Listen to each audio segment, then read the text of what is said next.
প্রিয় দর্শক, আসসালামু আলাইকুম। ইজি খামার বাড়ির পক্ষ থেকে সবাইকে অভিনন্দন ও শুভেচ্ছা। তো আজকে দেখা হচ্ছে লাকি বেম্বু কাটিং করা। তো লাকি বেম্বু দেখতেছেন যে নষ্ট হয়ে গেছে, মনে হয় পচে গেছে। আসলে এই ডালগুলি বা এই গাছগুলি 10 থেকে 12 দিন হবে প্রায়। এটা কিন্তু কেটে ফেলে রাখা হয়, অনেকগুলি একসাথে রেখে দেওয়া হয়, ফলে কিন্তু এগুলি কিন্তু এরকম হয়ে গেছে। পাতাগুলি কিন্তু মনে হয় মরে গেছে। আসলে ডালগুলি এখনও কিছু হয় নাই।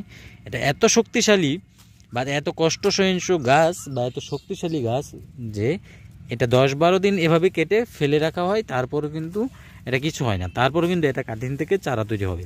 তো এটার কাটিং থেকে আমরা কীভাবে চারা তৈরি করব সেটা দেখাবো আজকে। কতটুকু কাটতে হবে, কতটুকু কি করতে হবে, সেটা আজকে বিস্তারিত কথা বলবো এই লাকি বেম্বু সম্পর্কে। তো লাকি বেম্বু আসলে আমরা জানি যে এটার নাম হচ্ছে ড্রেসিনা। তো এই যে ড্রেসিনা হিসেবে অনেকেই জানি, অনেকেই চিনি, পরিচিত। তো লাকি বেম্বু এটাও অনেকেই জানে এই নাম।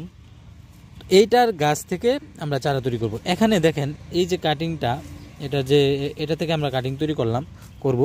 তো এখান থেকে কি করব, এই যে গিট, এটা যে গিট আছে, এই একটি গিট আমি চেষ্টা করব। আমি যেহেতু এক হাতে ভিডিও করতেছি আর এক হাতে আমি কাজ করতেছি, সেক্ষেত্রে একটু কষ্ট হচ্ছে। এই যে কেটে নিলাম।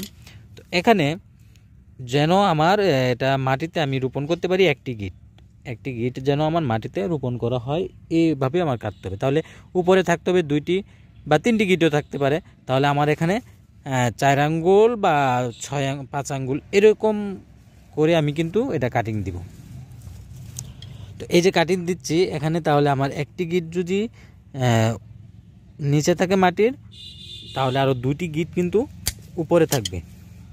এই যে কাটিংটা, তো এই কাটিংটা দিয়ে আমি এখান থেকে এতটুক আমি মাটিতে রোপণ করব।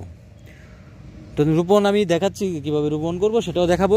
তার আগে আমি বলে নিই যে লাকি বেম্বু সম্পর্কে। লাকি বেম্বু আসলে এটা অনেকেই লাকি বেম্বু নামটাই লাকি বেম্বু হিসেবে রাখা হয়, মনে হয় যে এটা অনেকেই মনে করে যে এটা একটা সৌভাগ্যের প্রতীক। হ্যাঁ, এটার মানে এটা রাখলে বাড়িতে আশেপাশে রাখলে এটা ভাগ্যের জন্য ভালো বা শরীরের জন্য ভালো। কারণ কি, এটা কিন্তু প্রচুর পরিমাণে অক্সিজেন করে দিয়ে থাকে এবং কার্বন ডাইঅক্সাইড গ্রহণ করে থাকে, যার কারণে এটা কিন্তু আমাদের জন্য অত্যন্ত উপকারী। তো এই যে এই কাটিংটা কিন্তু এখন বসাবো। তো কাটিং বসানোর ক্ষেত্রে অবশ্যই আমরা প্যাকেটে ইউজ করতে পারবো, তো মাটিতেও বসানো যায়। এই যে একটি গেট আমরা ভিতরে দিয়ে দেবো, এভাবেই কিন্তু কাটিং বসিয়ে তারপর পানি দিয়ে দিলেই আমাদের এটা থেকে চারা হয়ে যাবে। তো ধন্যবাদ সবাইকে, সবাই ভালো থাকেন। ইনশাল্লাহ দেখা হবে নেক্সট ভিডিওতে। সে পর্যন্ত সবাই ভালো থাকেন। আল্লাহ হাফেজ।